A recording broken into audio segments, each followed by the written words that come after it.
Estamos acá en el campamento de jóvenes Redentor que llamamos Kamikaze, donde estamos viendo un mover de Dios y donde estamos experimentando reuniones asombrosas. Y por eso no queremos que te pierdas ninguna. Acompáñanos y por favor, míralas con nosotros.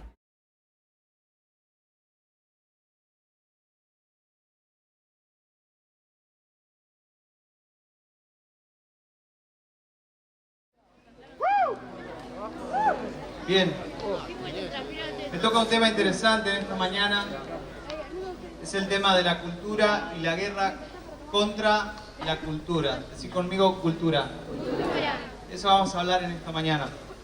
Una mañana muy linda, chicos, muy espiritual, muy llena de Dios, muy del Espíritu.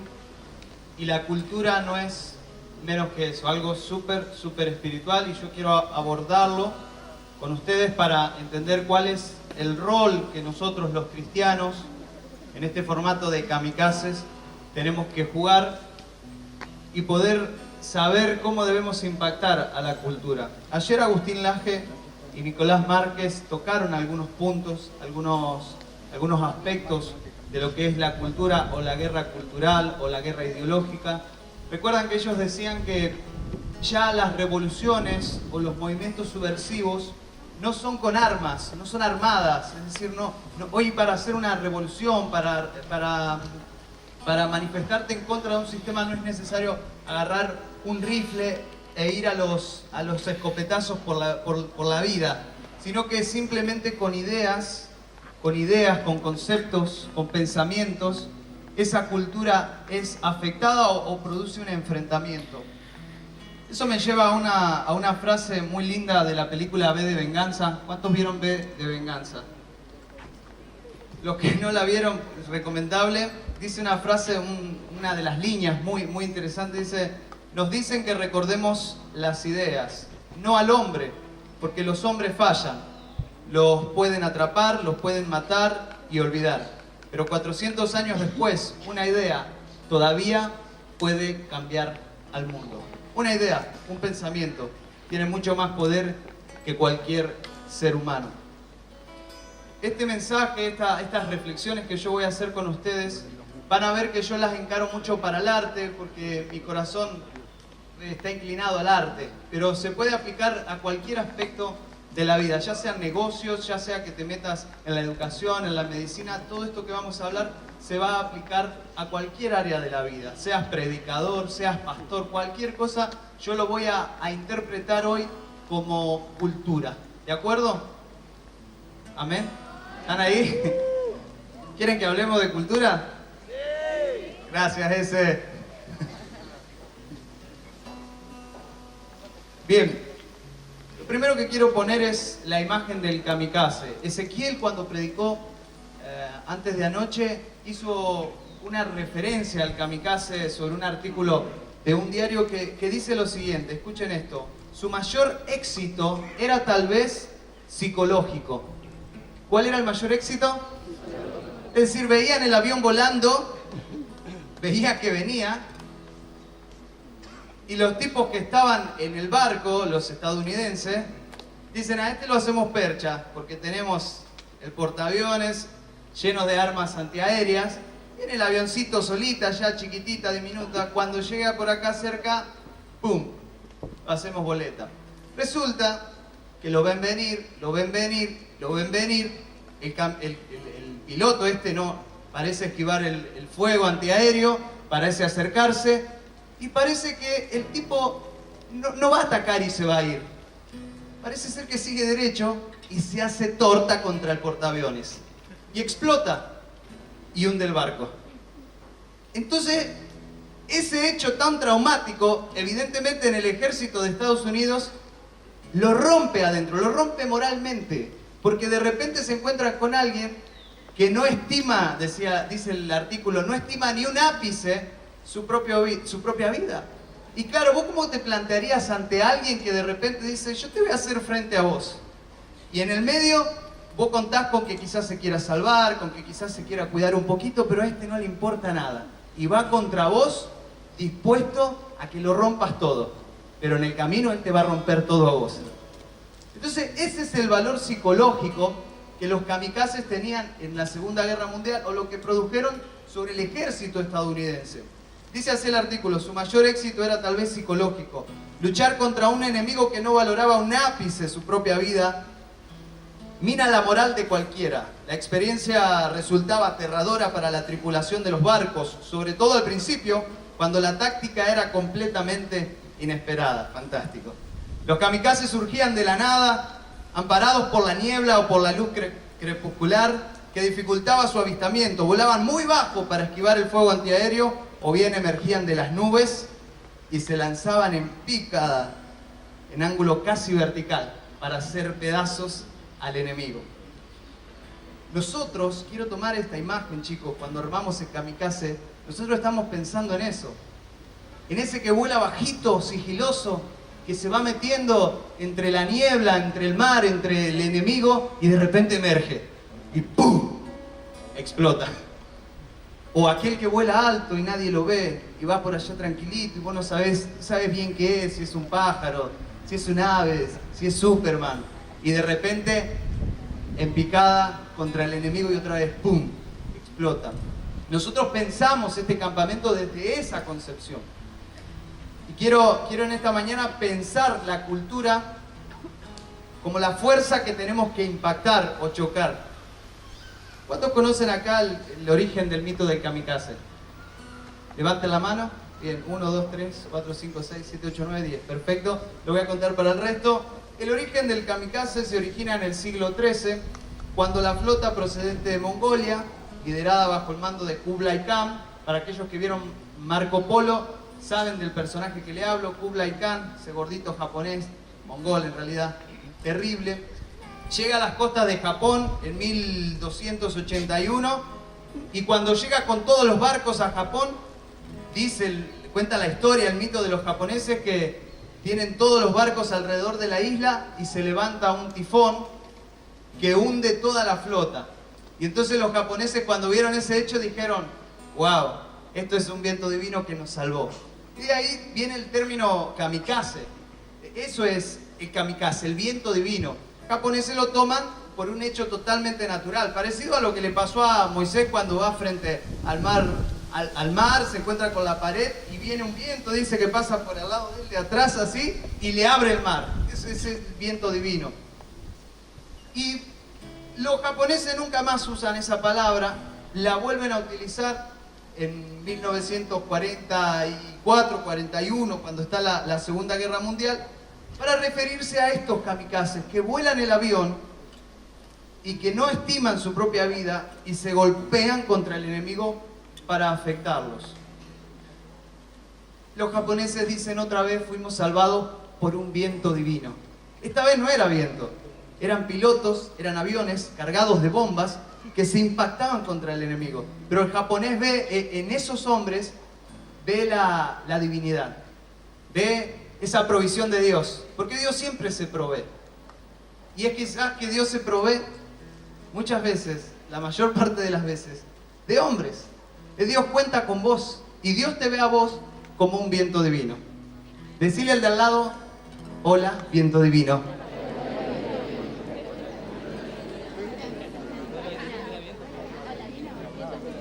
Voy a seguir tirando algunos conceptos más, chicos, y después vamos a orar todos juntos. Primero quiero que entendamos que la cultura es una guerra espiritual de alto nivel. ¿Cuántos acá escucharon hablar de guerra espiritual? Levántenme la mano, quiero testear un poquito. Bien, la guerra espiritual es algo que se hace en oración, que se hace guerreando, que se hace en alabanza, que se hace en adoración, que se hace viviendo en santidad.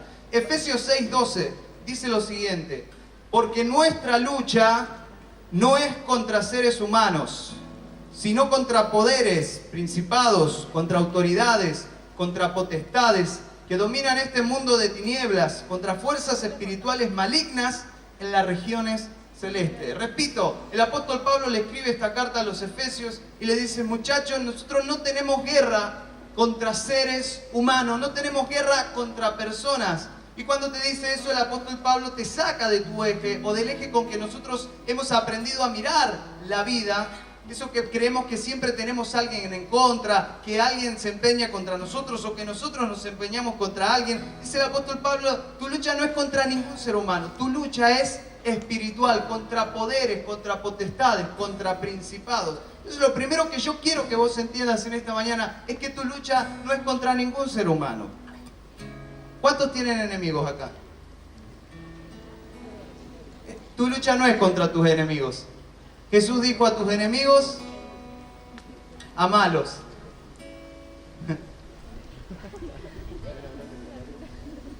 ¿Vieron todo eso del aborto?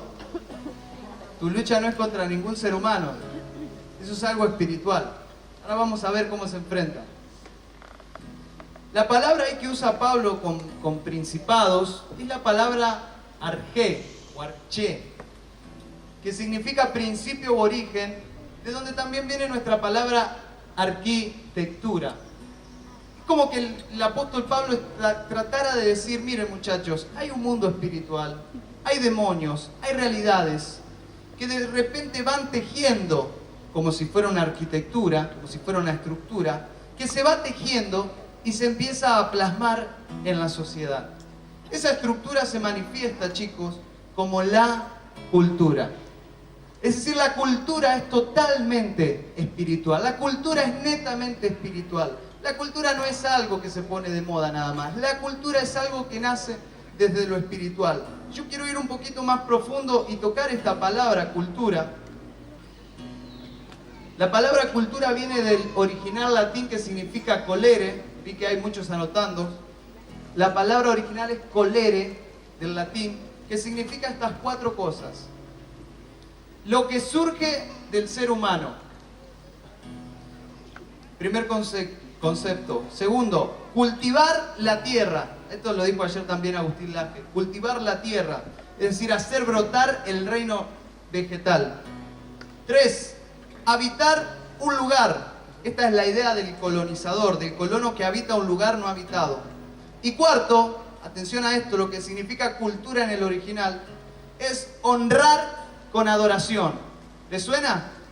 Esto que hicimos esta mañana, esto que hacemos en las reuniones, cuando venís, cuando adorás, cuando levantás tus manos y le decís a Dios, gracias porque me trajiste, gracias porque me estás hablando. Eso es la adoración, eso es honrar con adoración. Y no es otra cosa que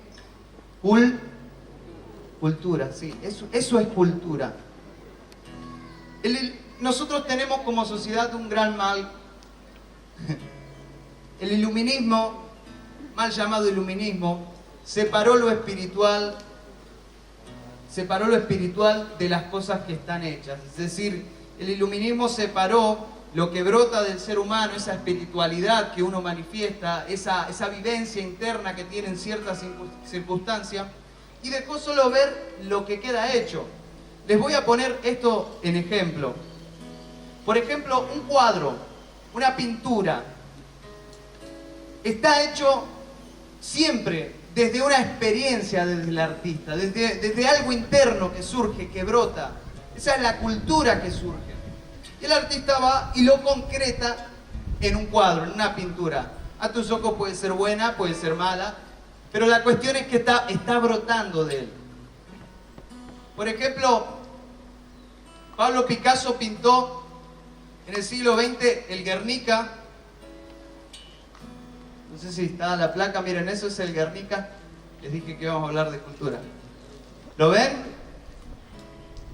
¿Lo ven desde ahí, chicos? Sí. Gracias. El Guernica, chicos, está expuesto en el Museo Reina Sofía en Madrid. Muy lindo, pintado en el 1937. Hace referencia a los bombardeos de Guernica, justamente en 1937, 2 meses antes, desde que Pablo Picasso pinte ese cuadro, y manifiesta justamente los horrores o lo terrible que es la guerra. Ustedes van a ver ahí la expresión del artista es bastante perturbadora. Y el tipo lo pinta desde la experiencia. Esa es una obra maestra del cubismo, está pintado en óleo, mide 7 metros por 3 metros, es una locura. Es una de las obras maestras consideradas más importantes del siglo XX. Interesante que este cuadro Pablo Picasso lo pintó por encargo. Fue encargado para exhibirse en una exposición en París. Esto por encargo quiere decir que a Pablo Picasso le pagaron para que lo haga. Y fue hecho con la intención, escuchen esto, de ganar adeptos a la causa republicana en medio de la guerra española. Entonces, el iluminismo agarra ese cuadro o las corrientes de pensamiento que nosotros tenemos y lo separa. Le dice, ah, qué linda pintura. Y deja simplemente el hecho y quita la intención. Y lo que yo quiero decirte es que en el arte, en las manifestaciones culturales, ya sea un negocio, una idea, voy a ir de a poquito desembolsando esto, en todo hay una intención y nosotros como cristianos tenemos que poder ver cuál es la intención detrás de eso y sobre todo saber cuál debe ser nuestra intención a la hora de fabricar cultura. ¿Les gustó el Guernica? ¿Les gusta? Sí. Ejemplo número 2, chicos. Miren este himno. Amazing Grace, John Newton. Lo escribió en 1773. Poema para ilustrar un sermón. Según dicen, ese himno es la autobiografía espiritual del autor. Habla de cómo la gracia puede perdonar los pecados del ser humano y salvarse de la desesperación a través de esa gracia. El tipo era un desgraciado, honestamente. Se convierte al Señor en una tormenta, en un barco, y clama a Dios y se convierte y escribe este himno, publicado en 1779. Fue reutilizado, escuchen esto, en el segundo gran despertar de Estados Unidos a comienzos del siglo XIX y influyó, por ejemplo, en estilos musicales como el folk americano, el spiritual americano, y en la década del 60 vuelve a surgir en los movimientos gospel. Hasta Elvis Presley lo cantó, famosísimo. Se estima que al día de hoy se canta unas 10 millones por año. Se canta este himno, escrito en 1773, de alguien que tiene una experiencia con Dios, de alguien que se convierte y de repente toca el cielo con las manos el tipo. Toca a Dios y escribe una canción, un himno. ¿La conocen? Acá la tengo a Dafne para que lo interprete un poquito.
Tiene ya 2 o 3 siglos, es una locura. Hay un montón de ejemplos. Avanzo. YouTube, Spotify, SpaceX, avances tecnológicos, internet, accesibilidad. Eso nos hace a nosotros modificar la cultura en que vivimos. Cambiamos de repente el modo de pensar, el modo de hablar, el modo de interpretar, el modo de concebir la vida. De repente las distancias parecen más cortas. De repente nuestra percepción del acceso. Spotify es maravilloso, chicos. Yo tengo en mi celular la música del mundo. Hace 10 años eso era impensable. La música del mundo. Yo digo, a ver, Amazing Grace, voy a buscar Amazing Grace, agarro mi celular y con 4G ya lo tengo. Eso me hace pensar a mí que soy una persona súper poderosa, accesible a toda la música del mundo. Es decir, formatea el cerebro, lo que surge del hombre, porque alguien alguna vez pensó, che, quizás si tenemos 4G y un celular, podemos inventar una red social que contenga toda la música del mundo. Y alguien lo pensó y surgió de adentro, y se convirtió en cultura y nos cambió la vida a todos, ¿o no? ¿No te cambió la vida Spotify? Es maravilloso. Entonces, ¿qué es cultura? Para redondear esta idea. ¿Qué es cultura? Lo que nace del hombre. Decid conmigo, la cultura nace de mí. Ahora decirlo convencido. La cultura nace de mí. Entonces vos no tenés que seguir ninguna tendencia cultural. Vos no tenés que seguir ninguna idea cultural. La cultura nace de vos.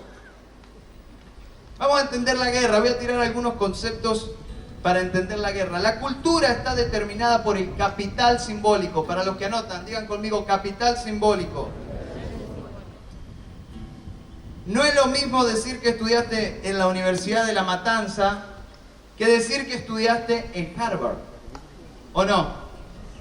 Veníamos hablando con Debo, los chicos venían hablando con Debo Mendoza, sí, que juega al hockey, y ella contaba la experiencia. Bueno, tiene fans. Ella contaba la experiencia del Jockey Club, que es, el Jockey Club dice es una ciudad aparte, y jugar en el jockey no es para cualquiera. No es lo mismo decir estoy entrenando, estoy jugando en el jockey, que estoy entrenando en el club municipal, en el club del barrio. No es lo mismo. Esa diferencia que hay, que parece que algo es elite y que algo es de menor rango, es el capital simbólico. Eso es capital simbólico. No es lo mismo decir estudié música en la Casa de la Cultura que estudié música en Berkeley, por ejemplo. Y no es lo mismo decir Berkeley, Buenos Aires, que Berkeley, Estados Unidos. ¿Se entiende? Eso es el capital simbólico. ¿Cuál es la diferencia? Y muchos no sabemos, pero tiene un capital simbólico distinto. Es distinto decirlo, ¿se entiende? No es lo mismo ser evangélico que católico, por ejemplo. Cosas así, son capitales simbólicos. No estoy diciendo que sea mejor ni peor, es capital simbólico. Esos símbolos, los símbolos que se van generando en la sociedad, suelen ser atacados. Por ejemplo, el caso de Daniel en Babilonia. Le cambian el nombre. Fíjate qué interesante. Lo tratan de deconstruir. Le tratan de cambiar la identidad. Lo deconstruyen. ¿Le suena esa palabra hoy en día? Estuvimos hablando mucho ayer de esto de la ideología de género y demás. Tratan de cambiarte, de invertirte los valores. Eso es el capital simbólico. Cuando vos querés hacer una guerra cultural, tenés que atacar el capital simbólico. La cultura es, para los que anotan, un instrumento de coerción. Es decir, que es coercitivo, que te ataca, que te hace presión, que opera desde el arte, desde la ciencia, desde la tecnología, desde la política, desde el deporte, desde el periodismo, desde el cine, desde la moda, desde las tendencias. Y va afectando poco a poco el modo de pensar, tu modo de ser, tu conducta, tu modo de hablar. La guerra es cultural y la cultura, chicos, es un arma. Sigo con este ejemplo. Lenin estaba escuchando la Passionata de Beethoven y dijo, no conozco nada mejor que la Passionata. Podría escucharla todos los días. Qué música asombrosa, sobrehumana. Pero no puedo escuchar música a menudo, dice Lenin. Va a ser luego el que haga la revolución en Rusia y va a ser un dictador en Rusia, 1917. Dice, no puedo escuchar mucho a Beethoven porque me dan ganas de decir cosas amables y estúpidas y darle palmadita en la cabeza a la gente. Se me volvía tierno cuando escuchaba la Passionata de Beethoven. La música puede ser, dice él, el medio más rápido para la destrucción de una sociedad. En realidad la música lo estaba cambiando, le estaba tocando el corazón. Y el tipo, totalmente absurdo y obstinado, dice, no, esto va a destruir la sociedad. Hicieron percha a Rusia después. Pero no importa, el tipo reconoce que en la música había algo que a él lo modificaba dentro. Y eso pasa con la música que vos escuchás. Yo te pregunto, ¿qué tipo de música estás escuchando? Miren, ustedes van a la casa de César, y no voy a hacer ahora una apología para que después escuchen todo música cristiana. Eso tampoco está bien. Pero ustedes van a la casa de César y César tiene Bethel, Will Fabre, Hilson, y no sé si la Ruach la escucha. Porque esta, ¿verdad? Es de terror, ¿eh? Pero vos entrabas a la casa, ahí está ese, no me va a dejar mentir, entrás a la casa de César y parece como que hay algo cósmico. Y es la música. Está orando, está buscando al Señor, pero la música, él arma un ambiente con la música. Eso yo lo aprendí para mi vida. Yo cuando quiero orar, cuando quiero buscar al Señor, voy de a poco, pongo un tema, voy haciendo otras cosas y voy como preparando el ambiente. La música que vos escuchás te va llevando a hacer cosas. Entonces nosotros tenemos que filtrar, chicos, la música que escuchamos. El perreo, toda esa porquería que está dando vuelta del reggaetón, que tira una idea mala, chicos, que tira un concepto mal. Eso no está bien. Mirá, el apóstol Pablo le habla a los colosenses y le dice, fornicación ni se nombra en la congregación de los santos. ¿Sabés qué está diciendo? Que no debería haber ni palabras obscenas, ni insinuaciones sexuales, ni nada de eso, porque poquito a poquito eso se te va metiendo en el corazón, se te va desparramando en el corazón, va tomando forma y algún día, lamentablemente, y esperamos que Dios no lo quiera, terminás cayendo en eso. ¿Se entiende? Entonces nosotros tenemos que ser hábiles a la hora de seleccionar lo que consumimos en nuestra cultura. ¿Qué dije? Ser hábiles, vivo. Decirle al de al lado, avivate. Es una guerra, decíselo. Te quieren deconstruir.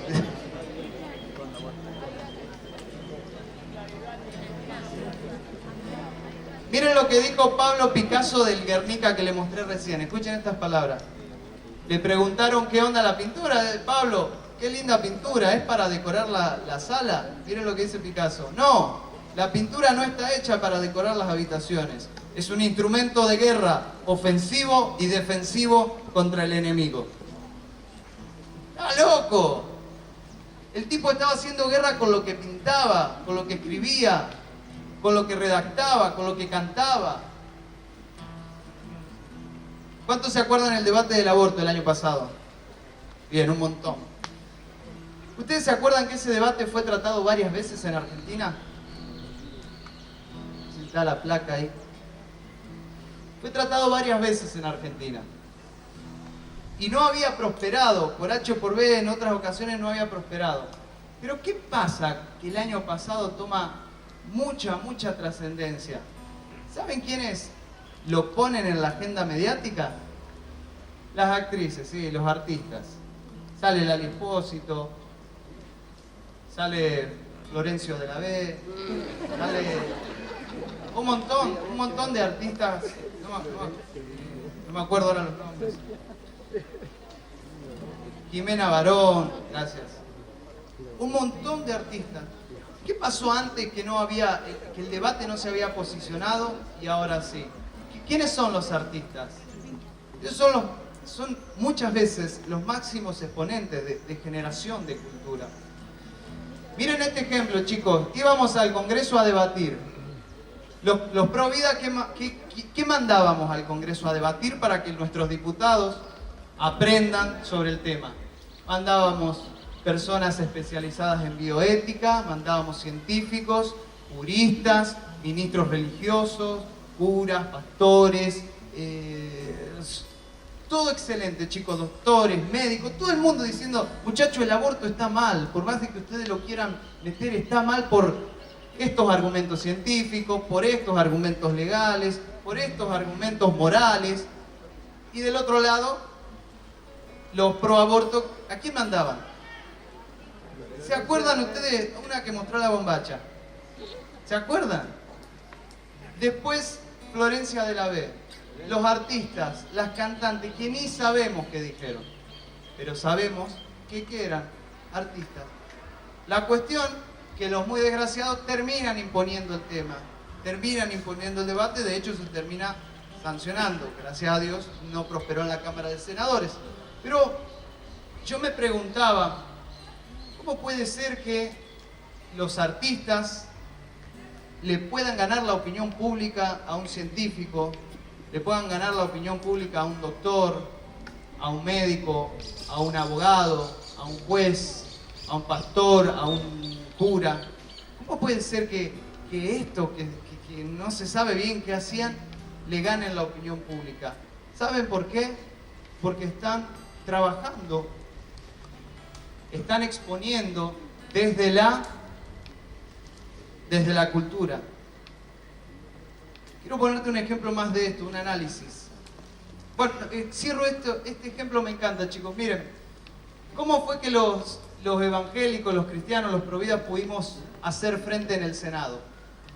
En la Cámara de Diputados, cuando se sancionó la primera vez, no había ni el loro de los cristianos, de los providas. Los chicos que fueron de redactor saben que había muy poca gente. Y del otro lado, convocatorias de artistas. En el segundo round, que fue en senadores, los providas toman esta dimensión, esta enseñanza de decir, che, ¿por qué no llamamos artistas que se sumen a esta lucha? Y de repente teníamos grupos cristianos como Rescate. ¿Se acuerdan ustedes? En el Senado estaba Rescate, estaba Dozer, que había ganado la Red Bull, y varios artistas cristianos de renombre que de repente, con la cultura, pudieron hacer una diferencia. Ya la disputa no fue la misma dentro de la Cámara de Senadores, porque vos veías por la ventana y tenías dos cuadros totalmente distintos. Pero quiero que hagamos énfasis en esto, y perdonen que me vaya tanto para el lado del arte, pero la cultura jugó un rol determinante. Anoche el pastor mencionaba a Cúcuta como la puerta de bendición para Venezuela. ¿Se acuerdan? ¿Qué pasó ahí hace unos días, el 22 de febrero? El Venezuela AID. ¿Lo escucharon? El Venezuela AID juntó 350.000 personas, chicos. ¿Saben por qué? Porque fue Alejandro Sanz, Luis Fonsi, Diego Torres y otros tantos, que no me acuerdo ahora. Y fíjate vos cómo me llama la atención cómo una nación como Venezuela, chicos, que está en una guerra civil, básicamente, armada, que está sometiendo a su pueblo. De repente tenés una potencia como Estados Unidos que ya se manifiesta con una posición y dice: lo que ustedes están haciendo está mal, no lo reconocemos al presidente interino que tienen. Y se manifiesta también Rusia del otro lado y dice: hey, Estados Unidos, ojo con lo que hagan en Venezuela. Es decir, una nación que está en pleno conflicto y una guerra geopolítica a nivel mundial.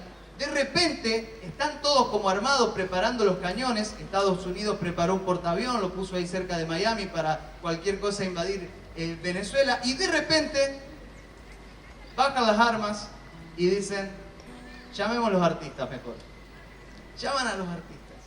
Y de un lado llaman al Venezuela AID, 350.000 personas. La idea de ese festival era juntar mucha gente para que al otro día metan la ayuda humanitaria. Y del otro lado Maduro hace lo mismo y llama a Roger Waters.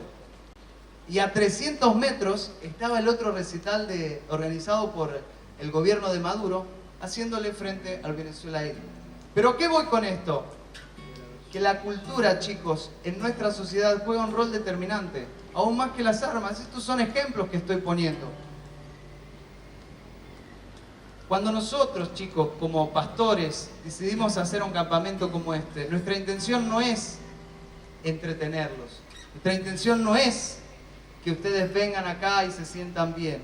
Nuestra intención a ustedes es llenarlo de intenciones, para que sirvan a Cristo, para que se entreguen a Cristo y realmente hagan una diferencia en su vida y en la cultura en la que nos movemos. Anoche el pastor hizo una oración, una frase que me quedó en el corazón. Dice: yo estoy creyendo que Dios con nosotros va a hacer una diferencia. Me marcó el corazón porque quizás los ejemplos que yo estoy poniendo son demasiado grandes, demasiados top, abstractos. Pero yo quiero decirte que Dios llama a sus profetas desde los bordes, desde los vértices, desde los desiertos. Y yo creo que Dios te escogió a vos como un kamikaze para que puedas hacer una diferencia en la cultura en la que te moves. Quiero invitarlos a leer ahora sí la Biblia en Daniel. Libro de Daniel, capítulo 6, 10.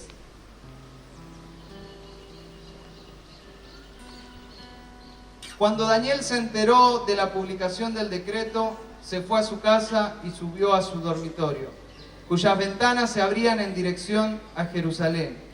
Allí se arrodilló y se puso a orar y a alabar a Dios, pues tenía por costumbre orar 3 veces al día. Sacan un decreto que dice que no se puede orar a otro Dios que no sea el de Babilonia, y Daniel, que era cristiano, oraba con su ventana abierta hacia Jerusalén todos los días, 3 veces por día. Y Daniel estaba en Babilonia, chicos, inmerso en una cultura súper fantástica, súper alucinante. Es como si a nosotros hoy en día nos secuestraran y nos llevaran a Estados Unidos. O sea, era el imperio babilónico, no era que lo había secuestrado Vietnam, ¿se entiende? Entonces, Daniel estaba inmerso en una cultura top. Pero a pesar de que estaba en esa cultura, Daniel no se contaminó con eso donde se movía. Dice la Biblia en Daniel 1:8 que Daniel decidió guardarse en su corazón y no contaminarse con la comida del rey. Y yo creo que nosotros deberíamos hacer como Daniel, abrir una ventana que dé a Jerusalén. Yo me preguntaba qué significa eso de que Daniel abre la ventana y mira a Jerusalén.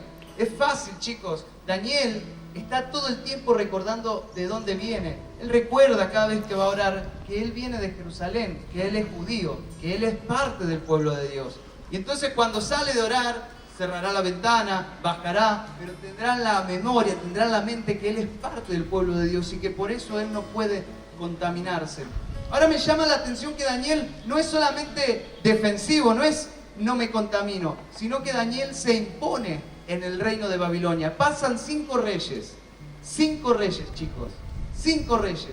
Toda la vida Daniel está gobernando en Babilonia. Se vuelve un león de Dios, se vuelve una persona que se mete en los retratos de gobierno, que produce influencia, que produce gobierno sobre los semejantes. Daniel se vuelve un cristiano que no es netamente defensivo, sino que se vuelve un cristiano ofensivo. Genera algo distinto y lo impone al resto. Bastante fuerte estas palabras de imponer al resto, pero es lo que hace. No lo hace imponiéndolo por la fuerza, lo hace simplemente caminando en su relación con Dios. Va, abre la ventana, recuerda de dónde viene y se va a ejercer lo que tiene que ejercer. Yo me pregunto en esta mañana, chicos, si ustedes están dispuestos a poder abrir una ventana en el cielo, a mirar a Cristo en el cielo cada día y poder producir algo contundente en la cultura en la que te moves. Por ejemplo, los artistas, levanten la mano. Los que hacen arte, que tocan la guitarra o que pintan, que... Hay una banda, son una banda, Redentor es una máquina de producir arte.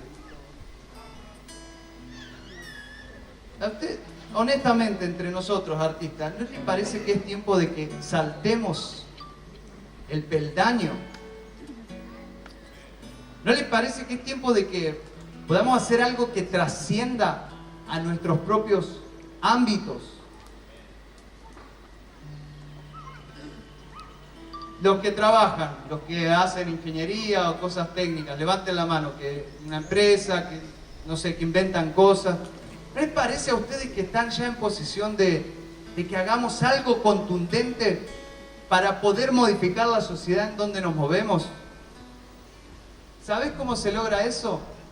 Mirando a Dios, mirando la ventana, abriéndola, orando todos los días, ayunando cada tanto, leyendo la Biblia, poniéndote en comunión, relacionándote con los amigos correctos, seleccionando la cultura que consumís y generando cosas nuevas.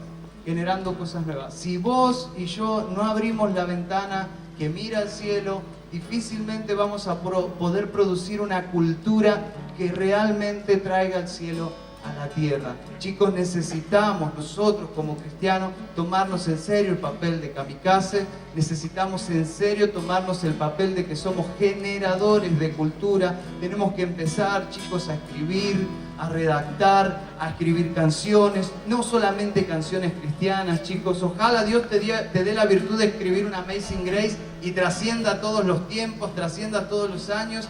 Pero necesitamos escribir no solamente canciones que sean religiosas, que hablen de Dios, sino canciones que expresen los momentos que vivimos como sociedad, los momentos que atravesamos como país, como nación, porque si no lo va a escribir otro. A los que escriben libros, o los que escriben notas, o los que son periodistas, o los que están en redes sociales, necesitamos empezar a escribir de otro modo, relacionándonos con Dios. A los que hacen negocios, a los que hacen empresas, necesitamos que Dios fluya a través nuestro. Quiero invitarte en esta noche. Estaba en automático. O estaba dormido. Quiero invitarte en esta noche Era para ver si estaban dormidos. Quiero invitarte en esta mañana que te pongas de pie. Voy a simplemente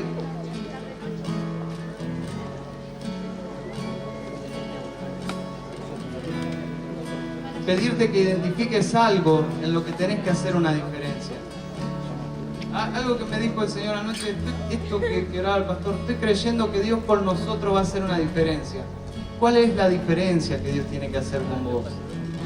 ¿Cuál es la diferencia que Dios tiene que hacer con vos? ¿Me siguen la idea? Aquellos que tengan eso, que dicen, Dios va a hacer conmigo esto. Aquellos que lo tengan, levanten la mano. Voy a orar por ustedes ahora, para que la ventana del cielo esté abierta sobre ustedes y que ustedes abran la ventana todo el tiempo.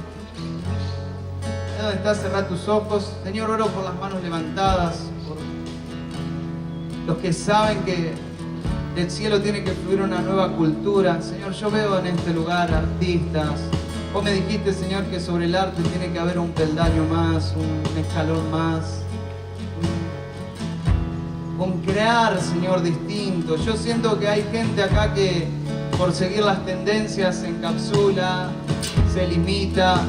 Quizás lo nuevo que Dios te trae no es igual a todo el mundo. Daniel en esa pieza oraba y nadie oraba a Dios. Nadie oraba a Dios como él lo hacía. Era una cultura distinta, una cultura de oración, una cultura de palabra. Espíritu Santo, ahora avivá a esos corazones que tienen el llamado, la vocación para afectar la cultura en que se mueven.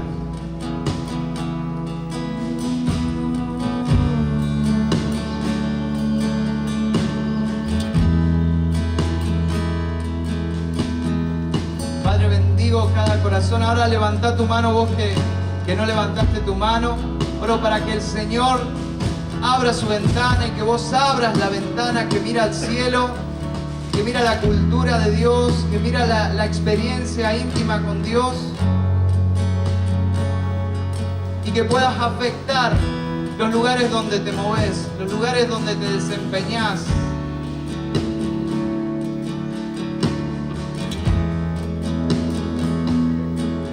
Creo que hay personas en este lugar que tienen que dejar de hacer las cosas como las venían haciendo. Si vos sos de esas personas que el Espíritu Santo me está hablando, si sos de esos que tienen que cambiar el andar y caminar, yo no sé de qué te tenés que arrepentir. Pueden ser cosas malas, pero también hay cosas buenas que haces que necesitas cambiar. Esas personas yo les voy a pedir que por favor pasen al frente. Quiero orar por ustedes y ya ir cerrando. Hay personas que Dios les está hablando de cómo encarar negocios, situaciones, pero que necesitan cambiar el modo de andar porque lo venían haciendo copiando al resto del mundo, copiando como hace todo el mundo, pero el Espíritu Santo habla en esta mañana y dice, yo voy a traer sobre vos el susurro del cielo, el viento divino, el Espíritu Santo que te va a dar algo totalmente nuevo, totalmente fresco. Vas a profetizar de un modo que nadie profetizó. Vas a hablar como ningún otro profeta. Eso es lo que Dios quiere hacer con vos. No lo va a hacer igual que otro, lo hace totalmente nuevo. Sos fresco, sos nuevo. Prepárate, animate a creer en vos, porque Dios cree en vos de un modo extraordinario. Yo lo veo a Juan el Bautista profetizando en el desierto. Pero ¿a quién se le ocurre profetizar en un desierto? ¿A quién se le ocurre? Y Dios le traía a la gente. El Espíritu de Dios va a hacer lo que falte. Dios renueva tus pies. Dios renueva tu caminar.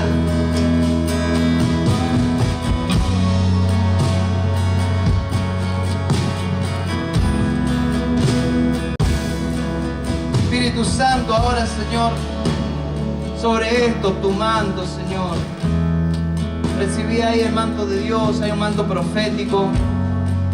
Hay un manto profético porque no vas a profetizar solamente como lo hacen los profetas en la iglesia. Vas a profetizar con arte, vas a profetizar con números, vas a profetizar con letras, vas a profetizar con dibujos. Vas a ser la voz de Dios, la la voz de Dios a través de diferentes expresiones. Yo me gozo de vivir este tiempo donde la iglesia está en un quiebre, está en un momento de transición, donde los artistas cristianos no solamente van a poder afectar el círculo religioso, sino que van a afectar el círculo social donde se desempeñan, donde se mueven. Yo te bendigo tus manos. Yo siento que Dios los capacita, chicos, que Dios los prospera. Las fotos que sacás van a hablar cosas del cielo. Lo que escribís, lo que redactás, lo que generás. Yo te bendigo en el nombre de Jesús con toda bendición. El que esté creyendo esta palabra, ahí levante bien alto su mano, levante bien alto sus brazos. Quiero que te llenes de valentía, que se te infle el pecho, que se te llene el corazón de alegría. Quiero que sepas que no estás solo, que hay un Dios que te escogió. Quiero que sepas que Dios está con nosotros, queriendo hacer una diferencia. Juan el Bautista, repito, predicaba en el desierto. Daniel profetizaba en Babilonia. ¿A quién se le ocurre que un profeta no va a estar profetizando en el pueblo de Dios? Pero Daniel era profeta, y Daniel en ese lugar tuvo las visiones más espectaculares que la Biblia tiene antes de la venida de Cristo. ¿Cómo puede ser? ¿Cómo puede ser que a Dios no le importe el contexto? Yo profetizo sobre tu vida que a Dios no le importa el contexto donde estás sembrando. Aunque estés en el medio del desierto, vas a ser una zarza ardiente, llena de propósito, llena de palabras, para enviar a otros. A Dios no le importa el contexto. Sacate eso de la cabeza, sacate eso del corazón. A Dios no le importa lo que te falta, a Dios no le importa lo que falta, lo que escasea. En tu mano hay poder. Empezá a creer que Dios te llama del desierto, que Dios llama a lo mejorcito del desierto, a lo vil y menospreciado. Dios lo tiene guardado, Dios lo tiene guardado, Dios lo tiene escondido para manifestarlo en cierto tiempo. Siento que hay que esperar el tiempo. También hay gente acá que tiene que esperar el tiempo, que tiene que aguantarse el proceso.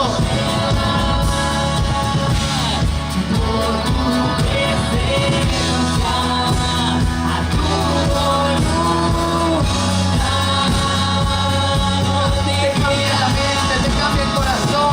No te animate a pensar distinto, animate a pensar bien, animate a creerle a Dios, animate a dejar las viejas estructuras, a dejar los viejos pensamientos. Hay algo totalmente nuevo para vos.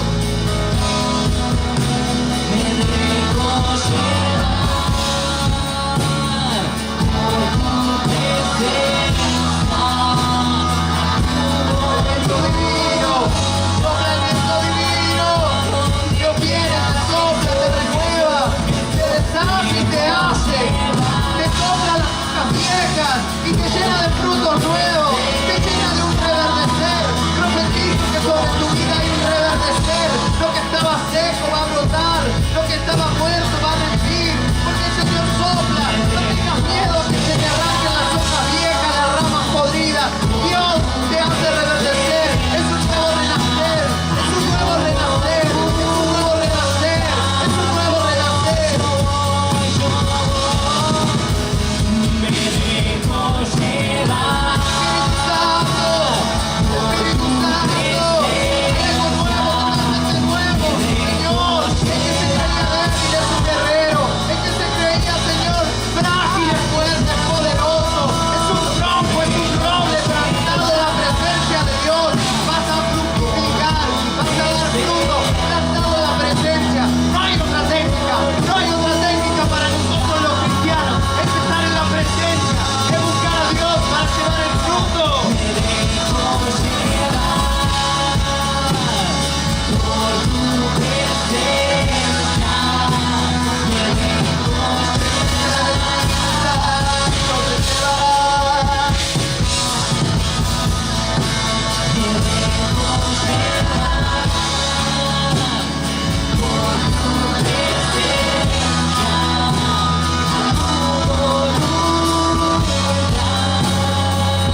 creyendo que Dios con nosotros va a hacer una diferencia.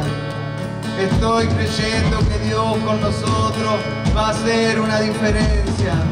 Estoy creyendo que Dios con nosotros va a hacer una diferencia. Estoy creyendo que Dios con mi ministerio va a hacer una diferencia. Estoy creyendo que Dios con el ministerio de jóvenes va a hacer una diferencia. Estoy creyendo que Dios con la Ruach Clan va a hacer una diferencia. Estoy creyendo que Dios con los kamikazes va a hacer una diferencia. Estoy creyendo que Dios con mi negocio va a hacer una diferencia. Estoy creyendo que Dios con mi matrimonio, con mi santidad, con lo que entrego, va a hacer una diferencia. Va a hacer una diferencia. Va a hacer una diferencia.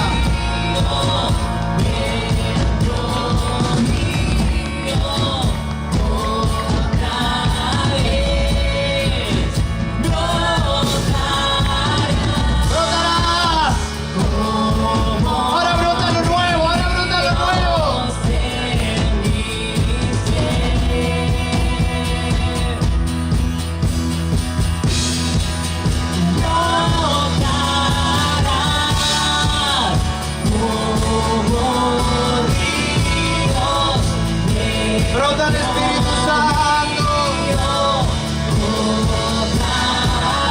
Los pastores que me ayuden un poquito acá a hablar con los chicos.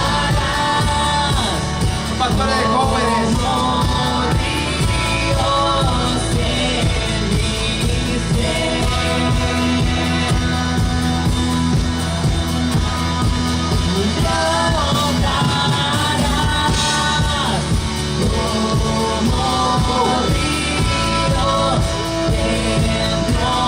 Creyendo que Dios va a hacer una diferencia. Leo, orá por los chicos, Dios va a hacer una diferencia con vos.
Estoy creyendo que Dios con vos va a hacer una diferencia. Animate a creer. Dios en esta mañana está levantando gente que se anima a creerle a Dios. Eso es todo, gente que se anima a creerle a Dios. Hay gente que dice acá estoy viejo ya, estoy viejo. Es lo mismo que dijo Abraham, lo mismo que dijo Sara. A Dios no le importa el desierto y no le importa el contexto, tampoco le parece que le importa tu edad. Y en esta sociedad, la gente vieja por lo general no triunfa. Pero ¿qué importa? A Dios no le importa tampoco esta sociedad. Cuando Dios levanta, Dios levanta. Estoy lleno del Espíritu Santo. Espíritu Santo, llénanos de tu virtud, Jesús. Jesús, Jesús, Jesús, Jesús. Se trata de Jesús, se trata de Jesús. Más que Dios te llena y te bendice. Dios te llena y te bendijo.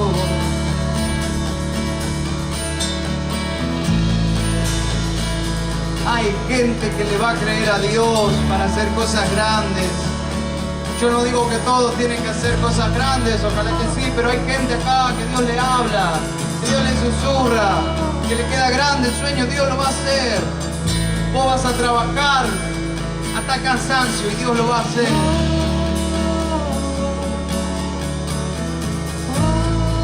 Hay gente que está decidiendo estudiar, capacitarse, prepararse, un poco lo que predicaba el pastor Afranchino ayer. Ese nuevo andar, ese nuevo caminar. Dios te hace astuto, te hace vivo.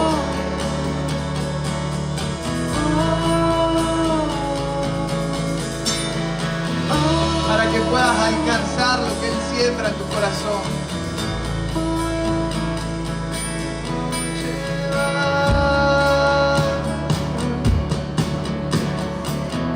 Nos estamos dejando llevar.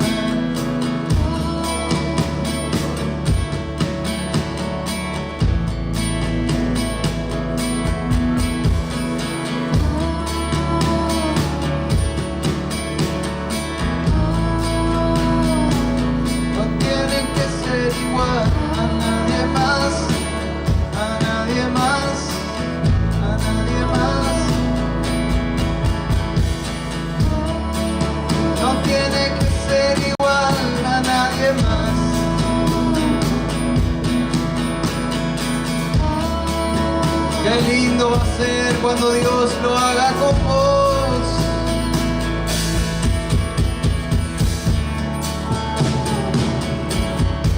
Va a demoler estructuras, va a demoler culturas, y le vas a enseñar la cultura del reino. Esa cultura que nos conecta con Jesús, esa cultura que manifiesta a Jesús. Espíritu Santo,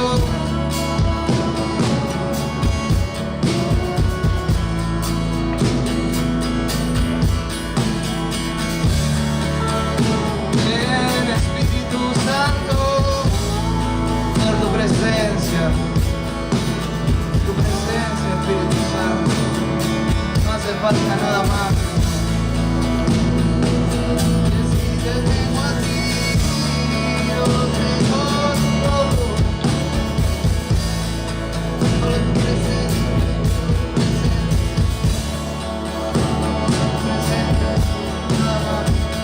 nada más, no te sabe, no sabe. No te sabe, no sabe.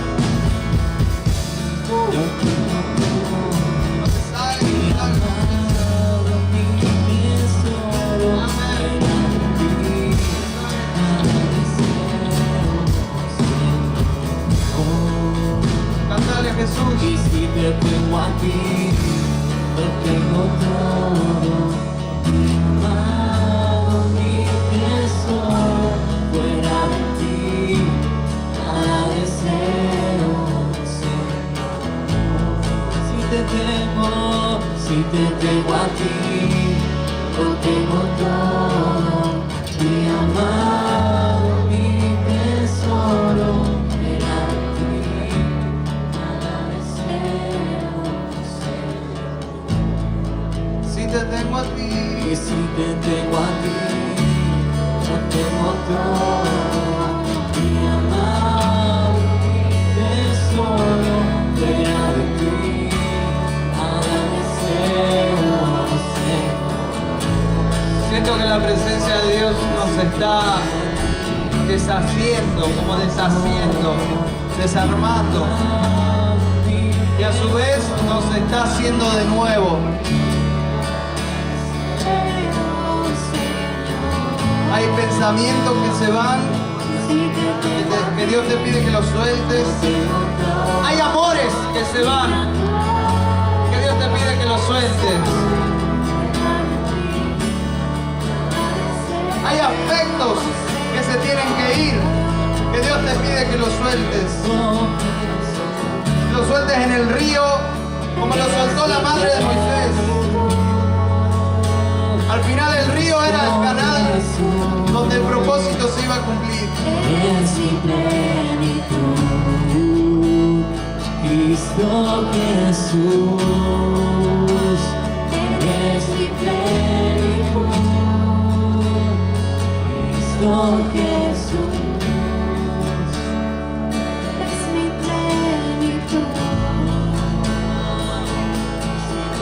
tengo a ti.